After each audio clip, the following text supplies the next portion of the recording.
Halo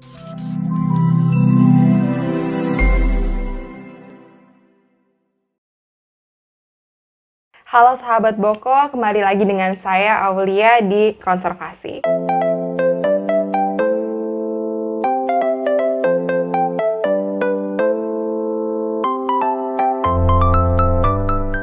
Nah, untuk segmen terakhir kali ini kita akan membahas upaya-upaya apa saja sih yang kita dapat lakukan untuk kemudian memanage ataupun meminimalisir kerusakan-kerusakan yang terjadi pada suatu objek wisata. Nah, kita sudah membahas terkait struktur bangun, kemudian juga resiko-resikonya. Sekarang kita akan mengupas terkait hal itu. Nah, upaya pertama yang dapat kita lakukan adalah mengidentifikasi struktur, baik itu struktur tanah yang dimana objek wisata itu berdiri ataupun struktur dari bangunan suatu objek wisata itu sendiri.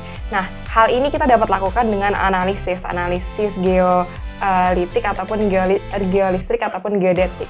Nah, analisis ini kemudian dapat membantu kita mengetahui komposisi ataupun lapisan-lapisan tanah yang ada pada suatu objek wisata. Ditambah lagi kita dapat juga melakukan analisis-analisis yang sifatnya visual, di mana kita dapat mengidentifikasi jenis ataupun bahan-bahan ataupun komposisi dari suatu struktur objek wisata.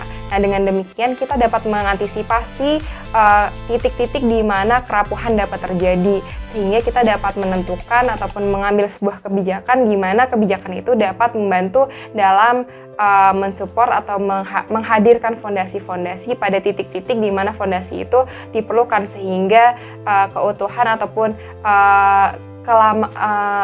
keawetan dari suatu objek wisata ini tetap dapat terjaga. Upaya-upaya seperti ini sangat penting untuk kemudian mengantisipasi faktor-faktor yang sifatnya geologis, hal-hal seperti gempa bumi ataupun gempa vulkanik ataupun tanah longsor. Karena dengan demikian struktur yang kuat ini akan kemudian bisa menanggulangi bentuk-bentuk faktor-faktor ataupun bencana-bencana yang sifatnya geologis ini. Upaya yang kedua yang kita dapat lakukan adalah upaya-upaya yang dilakukan untuk melawan faktor-faktor alam, yakni faktor cuaca ataupun faktor-faktor yang sifatnya kimiawi. Nah, faktor-faktor ini dapat kita tanggulangi dengan dua pendekatan. Pendekatan yang pertama adalah kontrol terhadap lingkungan, dan yang kedua adalah terhadap pengelolaan.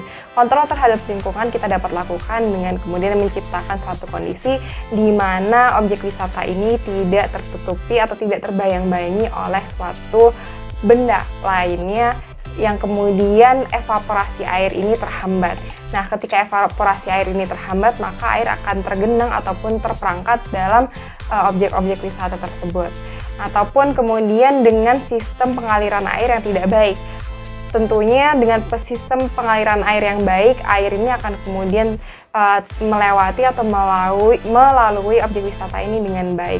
Nah, dengan tidak adanya air yang kemudian terperangkap ataupun menggenang di daerah objek wisata, maka membutuhkan garam ataupun segala macam pelarutan yang dapat terjadi dalam komposisi-komposisi bebatuan yang ada dalam objek wisata ini dapat diminimalisir. Nah, dengan demikian maka tentunya integritas ataupun keutuhan dari objek wisata itu sendiri dapat terjaga dengan baik. Upaya yang ketiga yang dapat kita lakukan adalah upaya yang melawan faktor flora dan mikrobia. Nah, faktor flora ini dapat kita tanggulangi dengan kemudian menghadirkan suatu kondisi di mana flora-flora ini tidak begitu berdekatan dengan objek wisata yang kita coba untuk jaga, sehingga akar-akarnya tidak dapat menembus atau tidak sampai untuk menembus dinding-dinding bebatuan yang ada pada objek wisata. Ataupun pengecekan secara berkala terhadap keberadaan lumut, keberadaan jamur, keberadaan rumput yang mungkin bisa jadi menempel pada objek-objek wisata, karena bahkan rumputan yang kecil pun dapat menghasilkan suatu kerusakan yang sangat fatal. Nah, hal-hal yang seperti ini juga kita dapat tanggulangi dengan pengaplikasian bahan-bahan yang sudah tersedia secara komersil. Dan ini bahan-bahan yang kemudian yang seperti sebelumnya kita sudah kupas mempunyai kemungkinan bahwa bahan-bahan ini mengandung garam ataupun asam yang dapat merusak bebatuan. Akan tetapi tenang saja, dari Kemendikbud sudah menciptakan suatu produk di mana produk ini sangat organik dan dapat menanggulangi hal-hal seperti keberadaan fungisida. Nah, untuk lebih lengkapnya, video yang sudah diciptakan oleh Kemendikbud akan saya berikan linknya di description. Terkait produk yang tadi, produk tersebut adalah hasil dari minyak yang diekstraksi dari berbagai macam tanaman. Khususnya untuk kasus yang ada yang sudah dicoba untuk dibuat adalah minyak serai. Nah, minyak-minyak yang kemudian diekstraksi dari bahan-bahan alam ini mengandung bahan kimia aktif yang mampu untuk menghambat ataupun mengeliminasi keberadaan bakteri-bakteri dan juga berbagai macam fungi ataupun jamur yang dapat merusak objek wisata yang kita coba untuk kemudian lindungi. Fungi-fungi ini ataupun jamur-jamur ini memiliki akar-akar yang mungkin sangat tidak kita dapat lihat, saking kecilnya kita tidak dapat melihat akar ini.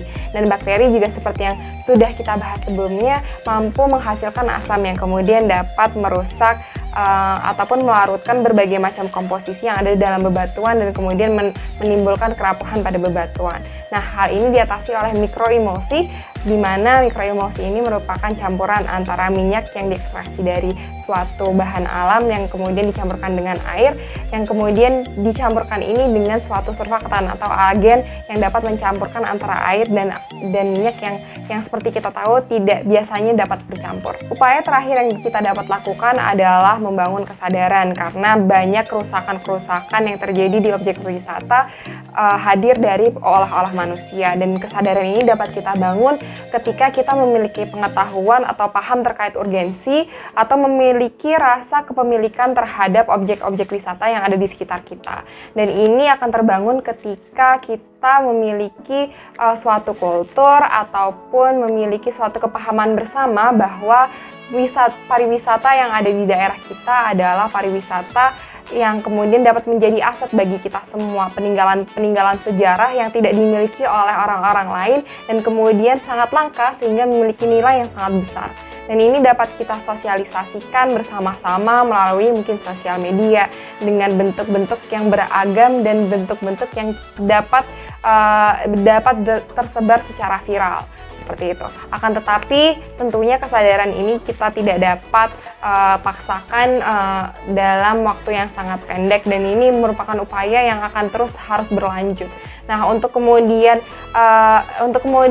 mendukung keberadaan upaya-upaya yang dapat datang dari individu, tentunya pengelola pariwisata harus menghadirkan suatu kebijakan ataupun peraturan di mana para pariwisatawan harus kemudian mematuhi peraturan-peraturan tersebut, dan didukung juga dengan adanya konsekuensi-konsekuensi yang dapat memberikan efek jera terhadap pelaku-pelaku yang kemudian melakukan tindakan-tindakan yang tidak terpuji sehingga dapat merusak keberadaan dari objek wisata itu sendiri. Pengaplikasian yang baik oleh para pengelola pariwisata ataupun juga para pariwisatawan yang mematuhi peraturan dengan baik ini dapat kemudian membangun kultur ataupun kebiasaan di daerah objek wisata yang kemudian itu dapat tertanam dengan baik, terpatri dengan baik di masing-masing diri pariwisatawan untuk kemudian bisa menjaga keutuhan dari objek wisata itu sendiri. Nah, kita sudah pada di penghujung dari series konservasi. Kita sudah belajar terkait struktur bangun, kemudian juga resiko-resiko ataupun faktor-faktor atau sumber-sumber kerusakan yang dapat terjadi pada objek-objek wisata, dan juga upaya-upaya yang dapat kita lakukan untuk kemudian meminimalisir ataupun mengeliminasi sumber-sumber kerusakan tersebut.